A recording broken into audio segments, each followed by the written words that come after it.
अकेले मरने का डर, या कुछ और? एक ऐसे इंसान की कहानी जो सिर्फ अकेला नहीं बल्कि एक भयानक सच का शिकार भी हो रहा है। क्या इंसानी तन्हाई से भी ज्यादा डरावना कुछ हो सकता है, या यह सिर्फ एक शुरुआत है? पूरा वीडियो देखो, सच जानकर होश उड़ जाएंगे। कहानी की शुरुआत में हमें एक कपल दिखाया जाता है जो किसी आपात स्थिति में शहर से भागने की कोशिश कर रहे हैं। कार में सफर करते हुए रेडियो से पता चलता है कि दुनिया में एक महामारी फैल गई है, जिसके कारण कई लोग ज़ॉम्बी में बदल रहे हैं। ये ज़ॉम्बी बेहद खतरनाक हैं, क्योंकि ये न तो मरते हैं और न ही इंसानों से अलग होते हैं। कई लोग इस महामारी से बचने की कोशिश कर रहे हैं। अचानक उन्हें तेज रोशनी दिखाई देती है और उनकी कार का एक्सीडेंट हो जाता है। इसके बाद हमें दिखाया जाता है कि इथन उस गाड़ी में नहीं है जिसमें एक्सीडेंट हुआ था, और उसकी पत्नी भी उसके साथ नहीं है, जिससे वह बहुत कंफ्यूज हो जाता है। वह गाड़ी से बाहर निकलकर चारों ओर देखने लगता है और उसे पता चलता है कि दुनिया पूरी तरह बर्बाद हो चुकी है। एक्सीडेंट के समय से अब काफी समय बीत चुका है और उसे नहीं पता कि उस समय उसकी पत्नी के साथ क्या हुआ। वह अपनी पत्नी को खोजने के लिए इधर उधर घूमता है। एक महिला उससे पूछती है कि वह यहाँ क्या कर रहा है। इथन बताता है कि वह अपनी पत्नी को ढूंढ रहा है, जो उसके साथ एक्सीडेंट के समय थी, लेकिन अब वह कहीं गायब है। वह देखता है कि यह महिला उसके लिए खाना बना रही है और उससे सवाल करती है कि वह कहाँ से आया है। इथन जवाब देता है कि उसे ज्यादा याद नहीं है, बस इतना याद है कि वह अपनी पत्नी के साथ लेक साइड पर जा रहा था और फिर उनका एक्सीडेंट हो गया। महिला के घर में लगे एक समाचार पत्र से उसे पता चलता है कि दुनिया महामारी के कारण बर्बाद हो गई है और उस महामारी को आए कई साल हो चुके हैं। यह सुनकर इथन बहुत हैरान होता है, क्योंकि उसे यह सब कल की बात लग रही थी। महिला उसे बताती है कि यह सब काफी साल पहले हुआ था और वैज्ञानिकों के अनुसार यह सब प्रकृति का काम है ताकि इंसानियत का संतुलन फिर से स्थापित किया जा सके। इस बीच महिला उसे चेतावनी देती है कि वह किसी चीज को न छुए, लेकिन इथन उसकी बात नहीं मानता और बाहर जाकर देखने लगता है। वहाँ उसे एक छोटा सा कमरा दिखाई देता है, जिसके बाहर मकड़ी के जाले में लिपटा एक ढांचा है, जिसे देखकर वह डर जाता है। महिला बताती है कि यह आर्टिफिशियल है और इसे सुरक्षा के लिए लटकाया गया है। इसके बाद वे दोनों कुछ ट्रैप चेक करने के लिए जाते हैं, जिसमें उन्हें अंततः शिकार मिल जाता है। रात का खाना खाने के बाद इथन महिला का धन्यवाद करता है और कहता है कि उसे अपनी पत्नी को ढूंढना है, लेकिन महिला उसे रोकती है और कहती है कि वह रात को उसकी मदद करेगी। उसके बाद यह मान लिया गया कि वह यहाँ फालतू नहीं रहना चाहता था, इसलिए रात में उसने स्टाइल से चूल्हा जलाकर मेई के घर के लिए बिजली भी जनरेट की।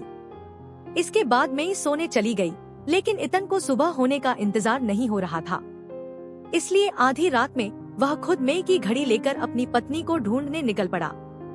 उसे एक्सीडेंट से पहले की बातें पूरी तरह से याद नहीं थी, लेकिन उसे यह याद था कि महामारी से पहले वे दोनों कैंडर में देर तक जा रहे थे, जहां उनका एक घर था।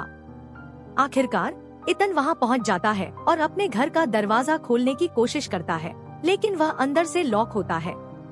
वह जोर जोर से एमा एमा चिल्लाने लगता है, लेकिन जब अंदर से कोई आवाज नहीं आती तो मजबूरन उसे खिड़की तोड़कर अंदर जाना पड़ता है। अंदर कोई था, लेकिन वह एमा नहीं थी। जो भी था, उसने इथन को टॉर्चर करके एमा के बारे में पूछना शुरू कर दिया, लेकिन उस लड़की ने बताया कि वह किसी एमा को नहीं जानती और काफी सालों से अपनी बेटी के साथ यहाँ रह रही है। तभी पीछे से भारी कदमों की आवाज आने लगती है। इथन घबराकर पीछे मुड़ता है और देखता है कि वहाँ एक बहुत बड़ा कंकाल है, जो इंसान से ज्यादा डरावना लग रहा था। वह उनके घर में घुसने की कोशिश करता है, लेकिन जल्दी से वह लड़की दरवाजा बंद कर देती है। लेकिन वह कंकाल, जो असल में एक ज़ॉम्बी है, इथन की तोड़ी हुई खिड़की से अंदर आकर उस लड़की पर हमला कर देता है। उसे बचाने के लिए इथन पास पड़ी हुई हथौड़ी उठाकर उसके सिर पर जोर से मारता है, जिससे वह ज़ॉम्बी दूर चला जाता है और लड़की बच जाती है। थोड़ी देर बाद जब इथन ने दरवाजे के बाहर देखा तो वह चौंक गया कि वह कंकाल अभी भी जिंदा था। फिर उस लड़की ने बताया कि ये प्लांट जैसे ज़ॉम्बी कभी नहीं मरते, लेकिन खैर उन्होंने इस ज़ॉम्बी से छुटकारा पा लिया था। अब इथन और वह लड़की कुछ देर बातें करते हैं और फिर वह लड़की इथन से कहती है कि तुम सो जाओ, मैं घर की रखवाली करती हूँ ताकि यहाँ पर कोई ना आ जाए। इसके बाद मानते हुए इतन सो गया। लेकिन सुबह जब इतन की आंख खुली तो उसका पूरा मुंह खून से भरा हुआ था, और जब उसने पीछे मुड़कर देखा तो वह लड़की और उसका बच्चा, वे दोनों घर में थे और नीचे मरे पड़े थे। ऐसा लग रहा था जैसे किसी ने उन्हें इतनी बुरी तरह से काटा हो। डर के मारे जब वह घर से बाहर निकला तो उसने देखा कि एक ज़ॉम्बी टाइप का जीव एक बच्चे पर हमला कर रहा था। जैसे ही वह उसके पास गया, उसने तुरंत उस पर हमला किया, लेकिन उसे खाने के लिए नहीं, बल्कि वह उससे कुछ कहना चाह रही थी। अचानक गोली चलने की आवाज आई और उस ज़ॉम्बी ने नीचे गिरकर उसकी जान बचाई। हमें पता चला कि वह इथन को बचाने आई थी। अब वहाँ से जाने से पहले इथन को एक बर्ड बॉक्स दिखाया गया जिस पर उसकी पत्नी का टैटू बना था। उसने जल्दी से उस बर्ड बॉक्स को खोला, जिसमें एक मोबाइल था जिसकी बैटरी खत्म होने वाली थी। यह मोबाइल उसकी पत्नी का था, जिसमें एक वीडियो थी। उस वीडियो में उसकी पत्नी बता रही थी कि इथन को भूलने की बीमारी हो चुकी है और वह नहीं जानती कि वह इस बीमारी के साथ कैसे जी रहा है। वीडियो में इथन खुद उसके पीछे लेटा हुआ था। इससे पहले कि वह वीडियो पूरी देख पाता, मोबाइल बंद हो गया और इथन पागल होने लगा। तभी वह उसके पास आई और कहा, तुम मेरे साथ घर चलो, मेरा घर पास है, तुम इस मोबाइल को चार्ज कर लेना। लेकिन इथन को भी अब वह याद नहीं रही थी जो उससे कल ही मिली थी। वह उसे अपने बारे में बताने के लिए बाहर ले आई, लेकिन इथन को वह ड्रग भी याद नहीं था जिसे वह कल रात लेकर आया था। इथन ने सुझाव दिया कि क्यों न हम इस ड्रग के साथ यहाँ से चले जाएं। तो उसने जवाब दिया कि किसी बेवकूफ की तरह नहीं, रात में इसकी बैटरी खत्म हो गई थी, अब हम इसे नहीं ले जा सकते। लेकिन उनकी किस्मत अच्छी थी कि उन्हें घर के पास एक छोटी सी साइकिल मिल गई, जिसे उसने चलाना शुरू किया। रास्ते में उन्हें कई ज़ॉम्बी नजर आए जो लगभग पेड़ों में बदल चुके थे। इथन ने कहा, क्या तुम्हारी शादी हुई थी? तो उसने झिझकते हुए जवाब दिया, नहीं, वह मर गया है। रास्ते में उन्हें एक गैस स्टेशन मिला जहां इथन रुक गया। वही गैस स्टेशन था जो रोज उसके ख्वाब में आता था। अचानक उसे कुछ याद आने लगा। जब महामारी शुरू हुई थी तब ये लोग इसी गेस्ट हाउस में रुके हुए थे और यहाँ उनका सामना एक ज़ॉम्बी से हुआ था। उस ज़ॉम्बी से बचने के लिए इथन ने अपनी पत्नी को बचाने की कोशिश की, लेकिन ज़ॉम्बी ने उसे पकड़ लिया और इसके बाद इथन को कुछ याद नहीं रहा। खैर, अब इथन को लेकर मैं अपने घर जाती हूँ। जहाँ पहुँचते ही मैंने इथन को चुप रहने को कहा, क्योंकि मुझे अपने घर के करीब से किसी की सांसें सुनाई देने लगी थी। जब मैं करीब गई तो मैंने उस व्यक्ति को गन पॉइंट पर ले लिया और उसने कहा, मैं निर्दोष हूँ, मैं सिर्फ अपनी पत्नी को ढूंढ रहा हूँ। मैं बहुत परेशान हूँ और खाने के लिए कुछ भी कर सकता हूँ। उसकी बात मानने से पहले मैंने इथन के जरिए उसे चेक किया और फिर उसे खाने के लिए डाइनिंग टेबल पर बुला लिया। खाने से पहले मैंने इथन को चेतावनी दी कि वह खाना मत खाए और टेबल पर बहाना बना दे कि उसे भूख नहीं है। इथन को नहीं पता था कि मैं उसे ऐसा क्यों कह रही हूँ। खैर, खाने की टेबल पर हमने देखा कि इथन की तबीयत खराब होने लगी थी, उसे चक्कर आने लगे थे। जैसे ही वह उठकर आया, वह बेहोश हो गया। जब मैं उसे चेक करने के लिए उसके करीब गई, तो उस व्यक्ति ने मुझे धोखा देते हुए अपनी गन निकाल ली और मुझे धमकाने लगा। लेकिन मैंने ऐसा किया जैसे मुझे उसकी धमकी से कोई फर्क नहीं पड़ता। यहाँ तक कि जब उसने मेरे मुंह पर गन भी तानी, तब भी मैं बिल्कुल शांत रही, क्योंकि मुझे पता था कि वह ज्यादा कुछ नहीं कर सकता। उसने खाने में बेहोशी की दवा मिलाई थी, जिसके चलते कुछ ही देर में वह बेहोश हो गया। इसके बाद मैंने इथन को लेकर एक कमरे में चली गई। जब इथन को होश आया तो वह काफी अच्छा महसूस कर रहा था। मैंने उसका इतना ख्याल रखा था कि जब वह नीचे जाने लगा तो उसने देखा कि छुपकर 2 लोग उनके कमरे में घुस आए हैं। उनमें से एक ने आते ही एमा को पकड़ लिया और बंदी बना लिया। पता चला कि ये दोनों उसी व्यक्ति के दोस्त थे जो थोड़ी देर पहले यहाँ आया था। असल में उस व्यक्ति को शक था कि मैं नहीं, बल्कि उसकी पत्नी मरी है, क्योंकि उसकी पत्नी कुछ दिन पहले यहाँ आने वाली थी, वापस लोड नहीं हो पाई। इतन ने इस आदमी को अपनी पत्नी के बारे में बताया था। वह आदमी इतन से कहता है कि क्या पता इसी औरत ने तुम्हारी पत्नी को बीमार किया हो। इतन को उस आदमी की बातों पर शक नहीं था, लेकिन फिर भी वह इस आदमी के साथ मिलकर मेकी घर की तलाश करने लगा। वहाँ उसे अपनी पत्नी का पता मिल गया, जिसका साफ मतलब था कि इतन की पत्नी के साथ भी कुछ गलत हुआ है, शायद उसे मार दिया गया है। यहाँ हम देखते हैं कि वह आदमी एमा के कमरे से एक बैग लेकर आया था, जिसमें कई लोगों की व्यक्तिगत चीजें थी। इसका मतलब था कि उसने एक नहीं बल्कि कई लोगों को अपना शिकार बनाया था। अब इस आदमी का दूसरा साथी में की घर के पीछे के यार्ड को चेक करने जाता है, जहाँ जाकर उसने देखा कि यह जगह बिल्कुल एक अस्पताल जैसी थी।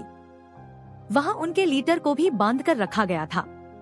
इससे पहले कि वह यह बात अपने दूसरे साथी को बताता, वह मे के बनाए जाल में फंस जाता है और वहाँ लगे ट्रिगर बम के फटने की वजह से मारा जाता है। अब जब इस आदमी को पता चलता है कि उसका आखिरी साथी भी मारा गया, तो वह मे को भी मारने की योजना बनाता है, लेकिन उसकी गन में गोलियां नहीं थी। तब वह मे की गन उठाता है और उसे मारने के लिए मे की तरफ गोली चलाता है। हमें गोली के बजाय बम के फटने की आवाज सुनाई देती है। यह बात हमें पता चलती है कि मैंने अपनी गन में एक हैसरेट बटन लगाया था, जिसे बंद करने पर भी अगर वह गन चलाता तो गोली नहीं निकलती। लेकिन क्योंकि इस आदमी को यह बात नहीं पता थी, इसलिए उस बटन को बंद न करने की वजह से गन में लगा बम फट गया और उस आदमी का काम तमाम हो गया। इस आदमी की मौत के बाद इतन की तबीयत फिर से खराब होने लगती है और मैं किसी तरह अपने आप को बचाकर इतन को उसके कमरे में ले जाती हूँ। इतन परेशान था और इस समय मैंने उससे कहा कि कुछ नहीं होगा, तुम सुबह तक सब भूल जाओगे। उसे याद आया कि वह और एमा यानी उसकी पत्नी एक साथ इस घर में आए थे। वहाँ उन्हें इस घर का मालिक भी मिला था, जो एक पादरी था। उसने उन्हें बताया था कि यहाँ जो महामारी फैली है वह भगवान ने इसलिए भेजी है ताकि इंसान इससे सबक सीखें। लेकिन एमा यानी इतन की पत्नी एक डॉक्टर थी और उसे लगता था कि यह किसी विशेष वायरस के कारण जब इथन पुरानी यादों को याद करता है तो उसे यह भी याद आता है कि उसके हाथ पर जो प्लास्टर था उस पर हमेशा ग्रे रंग से एमा लिखा रहता था, लेकिन आज उस प्लास्टर पर हरा रंग से एमा लिखा हुआ था। यह सोचते ही उसका मन खराब हो गया और उसे लगा कि शायद एमा उसके साथ कोई खेल खेल रही है। यह जानने के लिए उसने एमा पर बंदूक तान दी, लेकिन एमा ने इस पर कोई प्रतिक्रिया नहीं दी। जब इथन ने उससे पूछा कि क्या आज इसका रंग हरा हो गया है, तो एमा ने आराम से जवाब दिया कि रेड पेंट सूख गया था। इसका मतलब यह था कि बार बार उसके हाथ पर एमा लिखकर वह खुद ही यह सब कर रही थी।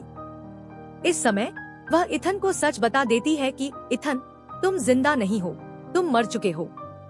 असल में जब तुम्हें एक ज़ोंबी ने काटा था तब तुम भी संक्रमित हो गए थे। यह सुनकर इथन शॉक हो जाता है और तुरंत अपना प्लास्टर खोलता है, जहां उसे अपने हाथ पर कई छोटे छोटे घाव दिखाई देते हैं, जिससे यह स्पष्ट होता है कि एमा सच बोल रही थी। एमा उसे बताती है कि उसने उसे हमेशा एक इंसान जैसा बनाए रखने के लिए इंसानों का मांस खिलाया, जिससे वह पूरी तरह से एक ज़ोंबी में नहीं बदला। फ्लैशबैक में दिखाया जाता है कि जब वे इस घर में आए थे और प्रीस्ट से मिले थे, तब प्रीस्ट को शक हुआ था कि इथन कोई इंसान नहीं है, क्योंकि उसके अंदर कोई आत्मा नहीं थी और वह इंसानों जैसे क्रियाकलाप नहीं कर रहा था। एमा यह सब छुपाना चाहती थी। अचानक इथन को चक्कर आने लगते हैं और एमा उसे लेकर बाथरूम में चली जाती है। इथन अजीब हरकतें करने लगता है और एमा उसे कहती है कि अपने ऊपर नियंत्रण रखो, मैं तुम्हारे लिए कुछ इंतजाम करती हूँ। यह कहकर वह नीचे चली जाती है और नीचे एमा ने उस परिवार से कहा कि असल में इथन की तबीयत कुछ ठीक नहीं है, वह थोड़ी देर में आएगा। यह सुनते ही प्रीस्ट का शक और मजबूत हो जाता है कि इथन इंसान नहीं है। वह अब एमा से कुछ सवाल पूछना चाहता था, इसलिए उसने अपनी पत्नी और बेटी को वहाँ से भेज दिया। तभी बाथरूम से अजीब आवाजें आने लगती हैं। जब उन्होंने बाथरूम का दरवाजा खोला तो इथन बहुत बुरे हाल में था, जिसने दोनों को देखते ही उन पर हमला कर दिया।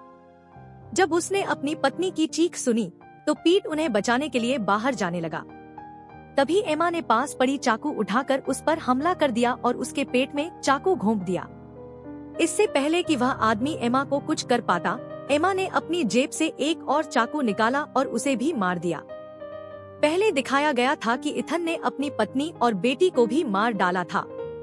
फिर कहानी फिर से वर्तमान में लौटती है, जहां इथन को एहसास होता है कि उसके सामने खड़ी बूढ़ी औरत वास्तव में उसकी पत्नी एमा है, जो अब बूढ़ी हो चुकी है। इथन खुद अभी भी जवान दिखता है क्योंकि वह एक ज़ॉम्बी बन गया था। एमा ने अपना वादा निभाया और आज तक उसकी देखभाल करती रही। इसके लिए उसने कई लोगों की जान भी ली। चूंकि इथन को भूलने की बीमारी थी, इसलिए बूढ़ा होने पर वह एमा को पहचान नहीं सका। एमा को ज़ॉम्बी बनते हुए देखकर वह दुख में खुद को गोली मार लेता है। लेकिन जैसा कि हम पहले जानते हैं, ज़ॉम्बी मरते नहीं हैं, इसलिए वह फिर से जीवित हो जाता है। जीवित होने के बाद उसे फिर से चक्कर आने लगते हैं, यानी इथन अब उस स्थिति में आ रहा था जहां वह पूरी तरह से ज़ॉम्बी बन गया था। इस समय अगर उसने किसी इंसान का मांस नहीं खाया तो वह फिर से इंसान जैसा नहीं रह सकता था। इस बार एमा उसके लिए शिकार नहीं करती, बल्कि खुद को उसके सामने पेश कर देती है। इथन उसे चीर फाड़ कर खा जाता है, जिससे उसे बहुत दर्द होता है। लेकिन कुछ देर बाद दिखाया जाता है कि वह भी एक ज़ॉम्बी बनकर जीवित हो गई है। असल में वह अब ज़ॉम्बी बनकर इथन के साथ रहना चाहती थी, ताकि उसे किसी इंसान का शिकार नहीं करना पड़े। यह उसकी ख्वाहिश पूरी हो गई। अब ये दोनों अपनी जिंदगी ज़ॉम्बी बनकर एक साथ बिताने वाले थे और इसी के साथ यह कहानी खत्म हो गई।